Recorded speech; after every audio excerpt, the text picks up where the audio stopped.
Hi there, and welcome to today's episode of A Different Way of Seeing, a podcast where we talk all things disability. I'm your host, Lois Strachan, and today I am joined for this episode in the Job Talk series of interviews about people doing work with disabilities who work in mainstream jobs. And today, I am so excited to bring this interview to you. I'm talking with Lionel Smith, who I suspect is actually Dr. Lionel Smith. And Lionel is now retired, but he did work for many years as an anesthetist and then moved into academia. So we have plenty of topics to dive into. Lionel, thank you so much for joining us on A Different Way of Seeing. Thank you very much for the interview. I've also been looking forward to it. So I think the best place for us to start is to just ask you to give us a kind of a snapshot of your life and your story. Okay, dokes. I am going to turn 78 in 2 weeks' time. I'm one of 6 children born to my father, Gordon, who was a schoolmaster, and my mum, Joyce, who was a nursing sister. None of us have a history of retinitis pigmentosa, so I'm isolated. I went through school and high school, university, medical school. I worked in various hospitals. I learned a lot. Mm. Being a doctor when I was at a mission hospital in KZN. Came back, was a general practitioner in Port Elizabeth for 5 years, and then made the decision to specialize as an anesthetist. I worked in Durban at the academic hospital and worked at Groote at the academic hospitals, and actually worked as a specialist consultant in the anesthetic department, and then came back to Port Elizabeth and worked in a state hospital for 9 months, but got very frustrated. Went into private practice for 20 years. Mm-hmm.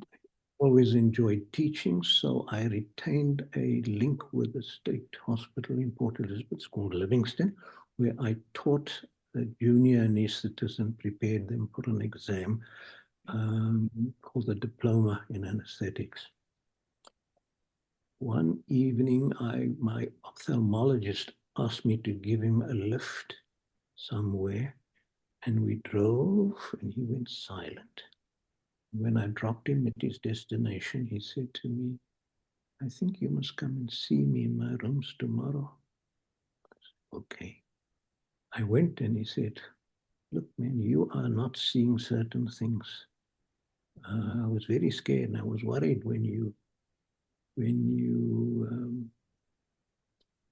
you were driving me. I used to do his operating list, so I used to see him once a Yeah, week, so he knew what I was capable of. yeah. And I went, and that is when the diagnosis was made. It was a long process getting a definite diagnosis because of my age. I think at that stage I was about almost 60. And it's Goodness. unusual. Yes. Yeah, it's unusual. They took retinograms and sent me to Groote Schuur and Red Cross Children's Hospital, putting little electrodes on my eyes and Mm. stimulating it. And they couldn't make a definitive diagnosis. And they said, "Well, was the testing you doing? And your tests, you shouldn't be able to see." So I said, "Come in front of me here. I'll punch you in the face." No, no, no, we believe. But when my ophthalmologist got an OTP, he could then make the definitive diagnosis. he'd sent all my retinograms to all the retinal congresses in the world, and nobody could put a label on me. Finally, the diagnosis was established that I do have retinitis pigmentosa. It's an aberrant form because of my age, the fact that I could still see a little bit. And I then realized that I couldn't be an anesthetist anymore and was prepared to, I had to stop working, being the sole anesthetist. And then one of the consultants that I'd worked with at Groote Schuur was now working at the state hospital in Port Elizabeth and said, hey man, why don't you come and work in the hospital? The junior doctors can be your eyes. We'll never let you give an anesthetic alone. A lot to give. You enjoy teaching. And I said, let me just have a break for a month and get my head sorted out. And then I went. And it was I could still see a fair bit at that stage. But I'd always work with somebody and I'd be teaching and I'd give lectures, formal lectures, and then informal teaching in the theater. I would lecture to the nurses in anesthetics who were doing their operating nurse courses. Yeah. And I attended congresses because I could still see and help myself a little bit. And then we formalized a lot of the teaching because I was there and because the professor who invited me was also there, and we were doing a full range of operative procedures, from delivering babies in maternity, pediatric babies who needed operations, general surgery with bowel cancers and hearts and lungs and livers, the whole gambit. And then I was offered the job to run the program where we train specialists in Port Elizabeth, by which time I couldn't read anymore. I couldn't see things on the computer anymore. And my employees over the university at Walter Sisulu Medical School in Mthatha go and have an interview, and they were happy to take me. And that is what I did until I retired 2.5 years ago, supervising the training of specialists in different disciplines. So we trained I'll give you a few examples, trained specialist psychiatrists, obstetricians, pediatric surgeons, pediatric cardiologists, pediatric cancer doctors, plastic surgery, the full gamut. And I had the support staff of a research assistant, a secretary that I shared with the health department, and I had also supervised a training center, what we call the resource center, that had a manager, it had an events coordinator, and an admin assistant. So I would just get dropped off at work. I could walk from where I was dropped off into my job. I had enough sight for that. And that is what I did, what I enjoyed. I felt useful. I felt that I was an inspiration to young people. I had open door policy, and I could still recognize faces at that time. And I could attend meetings in Mthatha. I would fly from PE to East London. It's the same air hostess, morning and afternoon, every day. And she would say, here comes my favorite patient. I said, well, I bet you say that to everybody. She would, put me in my seat, make comfortable, and so on. Yeah. I used to get a lift then from East London to Mthatha, attend meetings, and when the person giving me a lift retired, I Yeah. then had to fly from Port Elizabeth to Johannesburg, and then Johannesburg down to Umtata. Oh my word.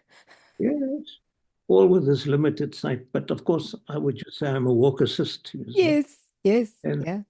do you need a wheelchair? I said, no, no, no, no, no, I don't need a wheelchair. Yeah. And off I would go, quite happy to fly, attend the meetings. And then one of the joys in my life was to get a bursary from Discovery, the Discovery Foundation, guys with Hmm. the insurance that they're talking about, no medical scheme. And they gave me a lot of money to visit Hmm. rural hospitals and teach the doctors, because we were having lots of problems with mums having to have cesarean Yeah. sections, and the doctors weren't properly trained to do that. And there were tragedies with mums and babies losing their lives. Mm. And I initially became aware of it because I was asked to review these cases just from a Mm. statistical point of view. And then we said, no, no, no, it's no good. We're just collecting the statistics. We must try and remedy the situation. Yeah. So initially, the health department had a budget for doing what we call outreach, and I Yes. worked. I worked with a wonderful woman. Um, I'm not going to mention her name, but she was dynamic and loud and Mm. hustling and didn't stand any nonsense. And the nickname was Tsunami. So I worked with Tsunami, who took me to the different hospitals, took me to different hospitals. Mm. And, so I could visit every single hospital in the Eastern Cape, Goodness. rural hospital, with the exception of three. Mhm. I'm going to leave it at that now. I've given up on those three because of my eyes. So I got wonderful insight into what difficulties young doctors have or Yes. rural doctors have, because they have this big load. They're expected to do things that they haven't been trained for. And so it started with initial visits to hospitals with Tsunami. Mhm. She eventually ended up calling me to Tsunami. I said, hey, Tsunami, where are we going? Tsunami, you know we're going to Lady Grey Hospital. Why do you ask? And then again, I realized that to visit a hospital once a month is not good enough. And I said, man, can't we bring these doctors to Port Elizabeth for 2 weeks? And they can work in the obstetric theatre Yes. at the hospital where we do obstetrics. They do about 15 Caesars a day because I can imagine. Yeah. all the difficult cases get sent there, you see. Hmm. So I went along. So the first thing is accommodation. And I went to see the medical superintendent.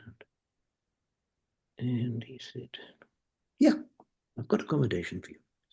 Okay, where? He says, no, man. Do you know in the old days we had accommodation along racial lines. Hmm. So there's now the old white doctor's quarters standing empty. There are beds and fridges and things in there. I said, you really good? He said, yeah. We went. It was right on the premises and some furniture. So I said, okay, good. Now what do we do? We wrote to all the hospitals. We said, we're offering this training. We offer you accommodation. At the old Livingston Hospital, they still had the cleaning being done by the hospital staff. So all you got to do is just come, and you can walk to the labor wards, and we'll give you some introductory lectures and a little test before and after, and then let's see how it goes. Of course, the hospital quarters where they were didn't have any knives and forks and toasters. And so Yeah. I just said, well, how do we get around this?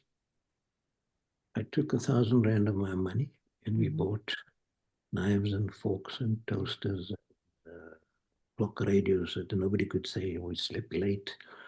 And then said to the doctor, listen, you're going to stay here for nothing, but we need to buy some equipment here. Mm-hmm. So can I charge you 200 Rand each time somebody comes so that we can build up more and more things, like television and things like that for later on. Oh, no, can't the hospital pay? I said, man, to get 200 Rand out of a rural hospital budget, it sounds like nothing, but it's It's a lot of 24 money. Mm-hmm. long process. Okay. So that's how we started. And it soon became very popular. And then they moved the obstetric unit to Doringinza. And I went to the same person again who gave me the house. I said, hey, now I'm Doringinza. Because he said, no, man, just take one of the doctor's houses. So that's what was arranged. We had a 3-bedroom house with kitchen and living room, dining room, Mm-hmm. and bathrooms and things. And that's where the doctors were housed. And the program, it would run on a rotation basis. It was booked full all the time, all the time. So,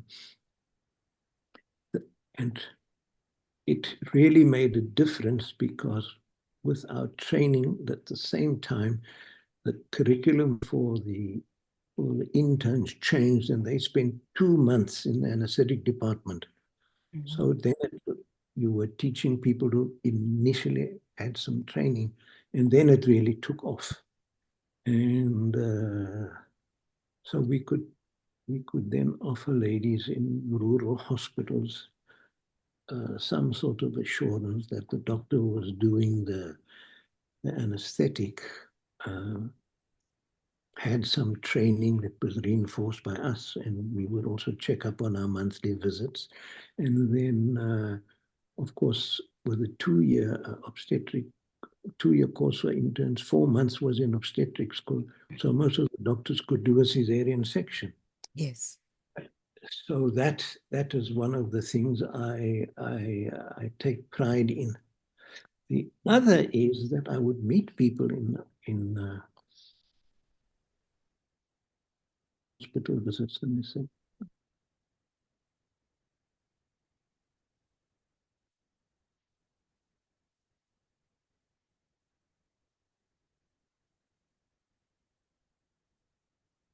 can we come and train for our anesthetic specialist degree in Port Elizabeth? I said, of course you can. Fill in the forms. Mm-hmm. And I can tell you, about half an hour ago, I had a call from the head of the anesthetic department. Yes. Oh, Lionel, I just want to tell you that your old anesthetic department has just produced another 3 specialist anesthetists that passed exams. Oh, One of congratulations. one of whom is Dr. T. I'm going to leave it at that. Yes. And I went to work at on my teaching. I went to visit Craddock Hospital on a monthly basis, and he was very interested in anesthetics. So I'd let him do it. With my limited vision, I could check up. Yes, he's doing the right Yeah. thing. Yeah. Today, from that small hospital in Craddock, he is now a specialist anesthetist. And with the previous exams, somebody that I also met at Port Alfred Hospital, interested in anesthetics, I said, come to Port Elizabeth.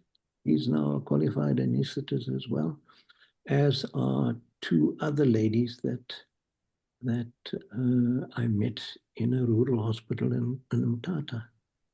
And for me, it was, I say, it's such a nice story that so and so was born in a small village in rural Eastern Cape, and she's now giving anesthetics for people having open heart operations, Gosh. major brain surgery. Yeah. And you feel proud Mhm. that you could be part of that and that you don't need sight to do that. Yes. Now, if I see them, I say, hello, Prof. I say, hello. Tell me who you are, you see. And because I can't see faces anymore. Mhm. So I could be part of that big transition. Yeah. That is such a wonderful legacy to Yes. have left to the world. Yeah. And I want to commend you Yeah. for all that amazing work that you have done. Gosh. But I want to take us right back to that diagnosis. Mm. Would you be willing to let me know a bit about how you felt on receiving the diagnosis and the implications of what you actually realized that it meant in terms Mm. of what you were and were not able to see at the time? It with a slow onset. Mm. And I'd had over 50 years of sight. Yeah. And I was a family joke because I was night blind. And I Mm. would take comfort in the fact that 10% of people are night blind. Yes. So I thought, it's just that, you see. And I'm driving a car, I can recognize my children, kiss and cuddle them and do what everybody else does. And when I started losing my sight, you just say, well, I can still see. I don't get up in the morning and say, hey, thank goodness I can still see. I say, hey, what's for today? This has got to be done. That has got to be done. And when I went for the test, as I said, initially it was putting electrodes on your eyelids and Mm. shining, very uncomfortable, and Yeah. shining lights and seeing what the wave patterns were. They couldn't believe it. Mm. I said, "Oh man, you shouldn't be able to see with this." So they didn't believe the instrumentation. They sent me to Red Cross Children's Hospital. Mm. There was this 50-year-old kid where I'd been a specialist as a doctor, also having these electrodes on the eyelids. And I thought, oh, can't be too nice for a kiddie. But anyway, still not happy. They sent me to somebody in Blobergstrand who had his own private testing things. That Mm. still no results. In the meantime, I was, taking my walks, Yeah. swimming, doing all the things that normal people do. I could still read, and which I enjoy doing. And Mm. as I said, probably because it was of such slow onset, and because I could still see and work without putting patients in danger, I didn't think too much about it or what the future was going Mm. to be. And when the time came that I couldn't work on my own, I had the escape valve of having to teach others. Yeah. And I could still drive to the hospital every day, but it soon became apparent that I was a danger. So then I got lifts with my sister in the morning. They dropped me off on our way to her husband's factory where she worked. And in the afternoon, I'd either get a lift with them or my wife would fetch me. Or when Yeah. I gave formal lectures, one of the one of the doctors would drop me off at home. But I never really worried about it too much. Um, I went for some low vision training with a wonderful Mm. lady. And so you learn to kick keys and pick them up and feel where you're going. And if you want to change direction with you, put your hands this way or that. I've forgotten which one it is. But Mm. when she said to me, now, next week, we're going to teach you to walk in the road with a white stick. And up to now, next week hasn't arrived because I have a sort of psychological block. So my attitude,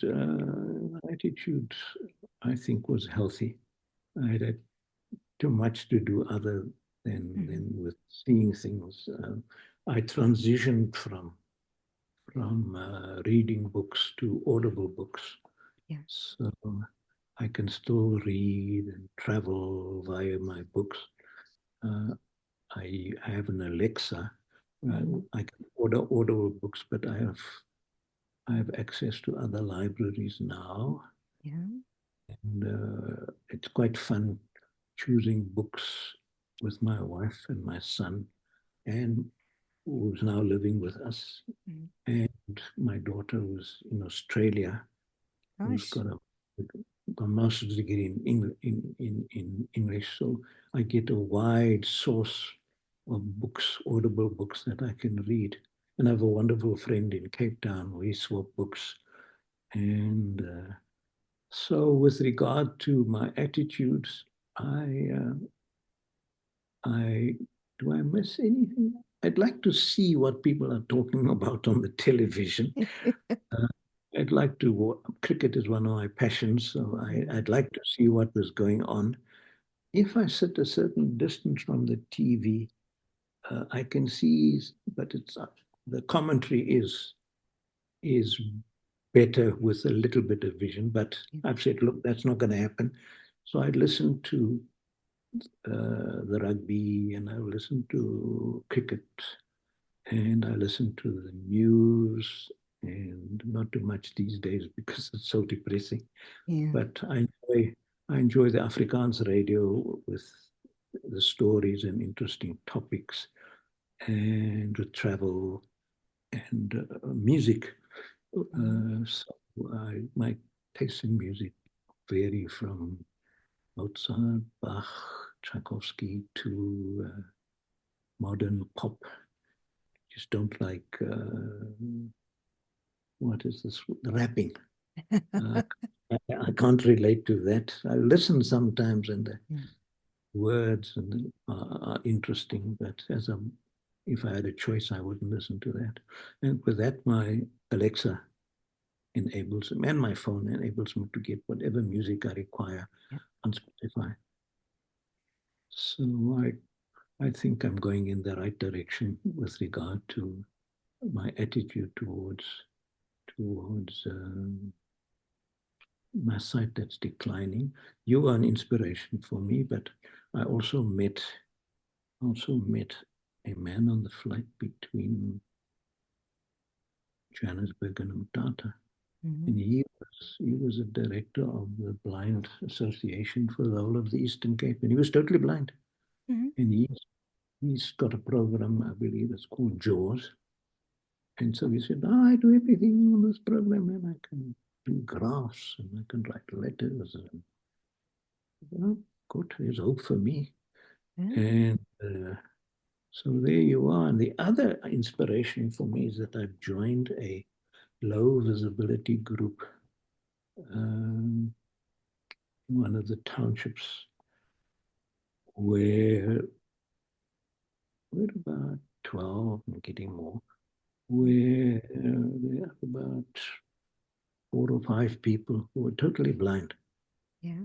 They participate, and we chat about various things. And one fellow he's got a piano, one of these electronic pianos. So one day we went to fetch him in his electronic piano, and for that Thursday we played music, and we were singing, and then two blind people started dancing with each Yeah. other. Yeah. Yeah, yeah, Happens. it happens. Yeah, and I said, yo, and he said he'd been to the school for the blind in Belleville as a schoolboy, and uh, he didn't want to take music lessons. He thought he could teach himself. He regrets it now. But he says, you just sing any tune. I enjoy singing. And then he would pick up, and Yeah. we had a wonderful time playing. So for me, that is interesting because they used to work. Two of them used to work in a company that fix wicker chairs and things. Yeah. Yep.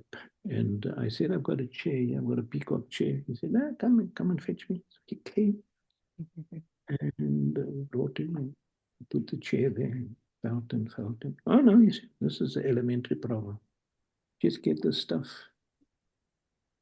small piece of stuff that he says rattan and some small nails and I'll fix this. I said, without you seeing it? Yeah, no, not a problem. Not a problem, you see. So that for me is, I'm not saying, is that waiting for me? I said, if he can do it, then I can. That's my attitude. Yeah. I think the important part is to realize that if we master the tools and techniques that are Yes, available, there's so little that we actually can't do anymore. that's right. Yeah. And for to understand that and to, I guess, have the courage to try things that may initially Mm. seem to be Yeah. difficult can Yeah. be, then I mean, I'm not always the first person to adopt new technologies, but I Mm. do find that if a technology serves a purpose in my life and if there's a use for it, then I will willingly embrace it and just start exploring it. And Yeah. suddenly I find that something I couldn't do last week, Yeah. I can do. And the more we do things, the more familiar it gets and the more second nature it becomes. So, but yeah, it really, and there are many people out there in the world who are doing some incredible work Yeah. and doing some incredible things. I mean, I have a close friend who is a woodworker, Okay. and he is quite comfortable using all these electric Oh, saws and yeah. things like that. And, there's no reason why not with the right training and the right, I suppose, the right cautions. But Yeah. that is a good attitude because it often takes people a very long time to reach the point that they say, I'm Mm. willing to explore that. And Yeah. having that curiosity about, is this possible for me, I think, is fundamentally important. Mm. And, just from the story that you shared with us, knowing that you have a knack and a skill for finding solutions to problems, Yeah. that will serve you in very good stead, as if your eyes continue Mm. to deteriorate or to weaken in any way. But I'm quite curious to just, if I'm correct with retinitis pigmentosa, more often than not, people are diagnosed in their teens or in their early 20s, Yes, you're quite right. and the progression from there is, I suppose, individual because it depends on each Yes. and how each person's journey is unique. So the fact that your diagnosis only occurred in your 60s, Mm. is that why it was so difficult to receive a diagnosis, because it was so contrary to the normal pathway of someone living with retinitis pigmentosa? No. Um, when I went to visit the ophthalmologist, Mm. initially said there's something wrong, you see. Uh, then he went through all the various tests they do, your peripheral vision Yeah. and look into your eyes and all that. So they said, well, from what we see and what you tell us, this fits in with retinitis Mm-hmm. pigmentosa. What worries us is that it's happening at your age. You see, so we want to confirm this. So as I said, off I went to Groote in Cape Town and Oh, had the electrodes on my eyes. And then yeah, yeah. when I said, but you shouldn't be able to see with what I see on you, I said, well, Mm. as I said later to you, I said, I bet you I can punch you in the nose. You said.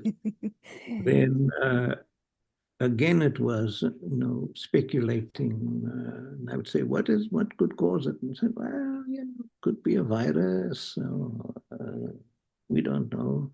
As I said, all my pickies were presented Mm. at regional The congresses, congresses, yeah. and one particular person he's got a practice in Harley Street, was very interested, Yes. and every time he saw my wonderful ophthalmologist, he would say, "How's that anesthesia of yours doing?" Because so, as I said, it puzzled everybody. And then when they got this OTP thing, they sat me up and looked and, oh, now we know, no weet ons. Wat weet julle? Nee, maar no, it is an aberrant retinitis pigmentosa, probably caused by a virus. You might not even be aware that Mm. you had this infection, and it displays a particular pattern inside your eye. And the problem is that the little cells that transmit vision lie on a foundation. It's probably the easiest way to explain to a layperson. And what has happened is that your foundation, instead of being nice and smooth and regular, is all distorted and pointing the rods and the cones in different directions. And this is why you can still see, and why you form images slowly, and why you are lucky that you can still see a little bit at age 77. So I'm grateful for that. Mhm. And yeah, the other thing that puzzled them was that I have very good peripheral vision, Yes. poor central vision, which again doesn't fit the mold. But then I said, well, I'm proud not to fit the mold. I don't want to be like everybody else. So there you are. Gosh. And and then my ophthalmologist retired, and he said, well, here's your file. Yeah. Yes. And I knew that this is short of an eye transplant. This is it, and this is what is going to be my lot for the rest of my life, and I must just do the best of it. I've got very good hearing Mhm. and wonderful tactile sense, Yeah. and so I can tell who's coming down the passage if it's my wife or my son.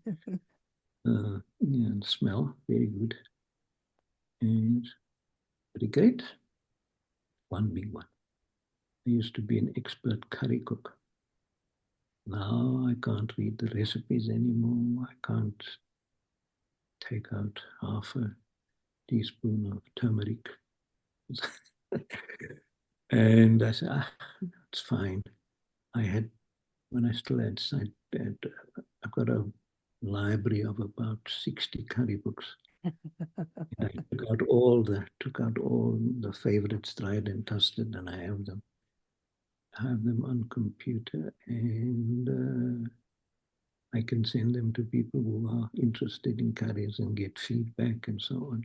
But I miss not able to actually do the cooking. I've been taught. My son has been a blessing.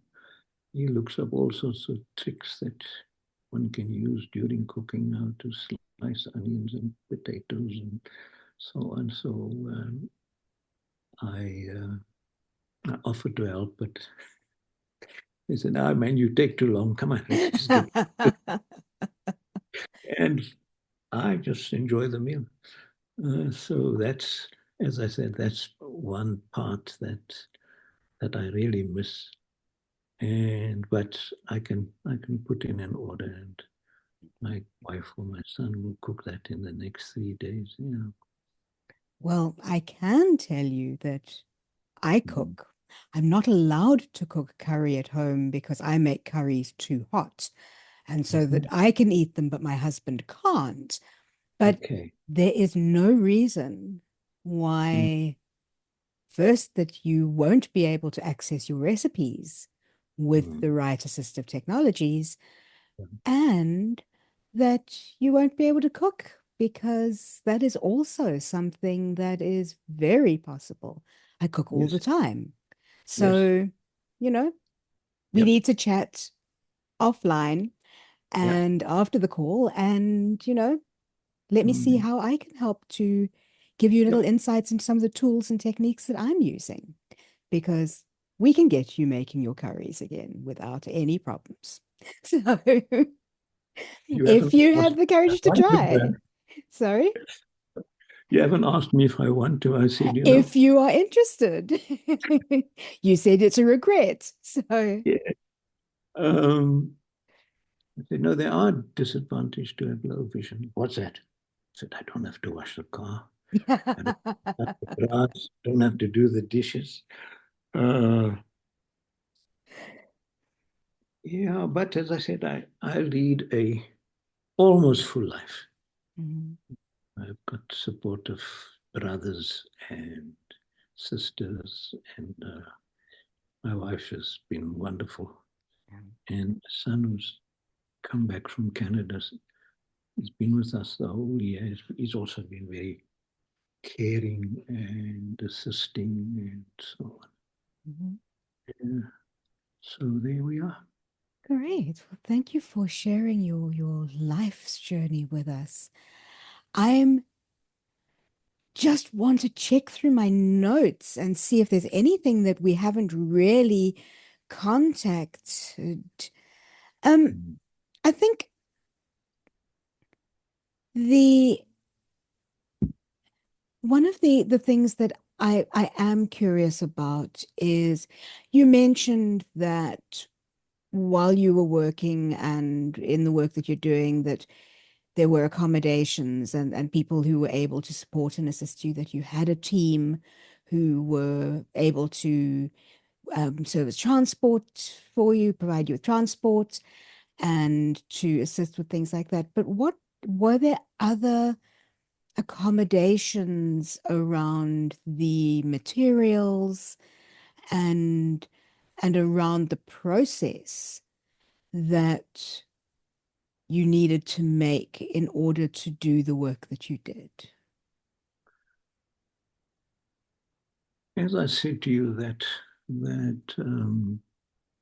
I'd always had an interest in teaching anesthetics, and I did that even when I was in private practice, Mhm. teaching the doctors.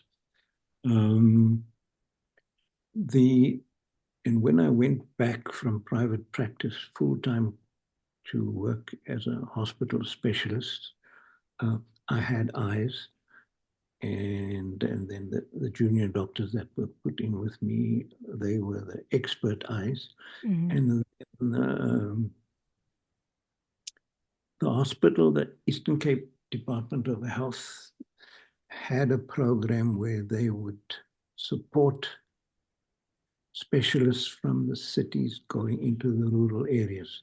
Mhm. So I would either get the hospital transport and take one of the junior doctors with me, and we would visit the rural hospitals, or we'd meet up with the tsunami, and she would drive us Mhm. to where we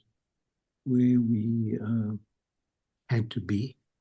And and when I got, as I said, I got almost 2 million rand from Discovery Yeah. to to to support rural hospitals. Then you didn't have to have the variable or worry about funding, or if Mhm. your accommodation at the B&B was going to be paid. There was a mechanism that I would pay for everything up front and fill Mhm. out a report and get the money refunded. Mm. Does that answer your question? It does, thank you, because it's just such an interesting thought. Mm, And for me, it's very inspiring to know that a person who is visually impaired is yeah, able to work such a meaningful position yeah, in the medical profession, because I think the medical profession particularly is one that is seen as being so high above yeah, many people's capabilities, and it just highlights the fact that mm, disability and intellect and ability are often totally divorced. yep, And that for me is such an important thing to be able to underline to my listeners, both those with disabilities and those without. yeah. So thank you for sharing a little more of the mechanics there. Lionel, if people Mhm. would like to reach out to you to connect with you and to follow a little more about you, or just to find out more about you, how can they do so? The simplest is to call me on my cell phone, which is I'll give you the number. Um, the As long cell as you're phone. comfortable sharing the Yes, number in a public forum. yes. You did to me. Uh, just one warning is that my phone is set up because I can't find the answer switch. So my phone will ring 8 times and then I can speak to whoever it is. But if I'm not, if I'm not in the room or I'm in the shower, then after 8 rings, the person at the other end says, "Hello, hello, is So that that you, it will Lionel?" answer anyway. So your phone has an automatic answer function. Okay, Yes, noted.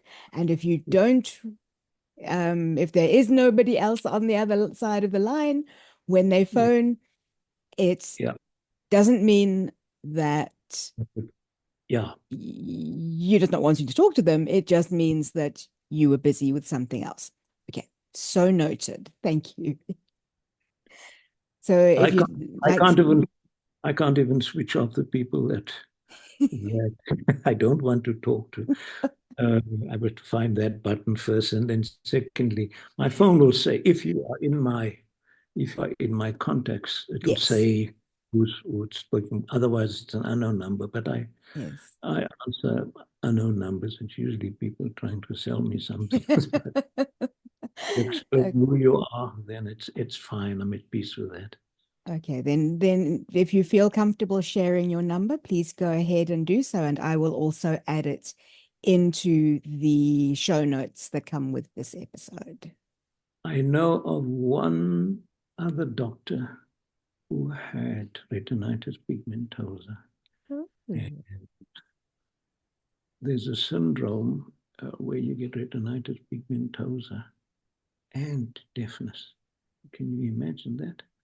I Yeah, I think again there are techniques, but I think it is very I've, challenging very challenging. Yeah, to be losing, yeah. yeah, two different senses. Yeah. There you are. So do you want to give me the number there? Yes, 083 Mhm. 459 1760. And that's on the country code +27 for That's those right. people outside of South Africa. Yes. So, as a And final question, then, what advice would you give to someone who's just received a diagnosis of a visual impairment? Where should they start? oh, it'll take me a week. One piece of advice. I would say that in the modern world we live in, there are techniques and there are electronic aids to assist, and that the vast majority, this is the most important thing, the vast majority of people are kind and want to help. Mm. So I go down to the local mall and I just stop the first person and say, "Excuse me, man, I don't see very well. Can you help me across the road?" "Oh, certainly, uncle. Come." And they grab me by my arm. Hold on, hold on, hold on. I've heard the car already. Hold on, I don't know what's going to happen when we have electric motors because they have. Oh, yes. Uh, and they would take me across the road, you know. Or, as I said, the vast majority of people, nobody's been nasty to me. Mm. So reflect on what your doctors told you and explore the possibilities in terms of electronics and people assist people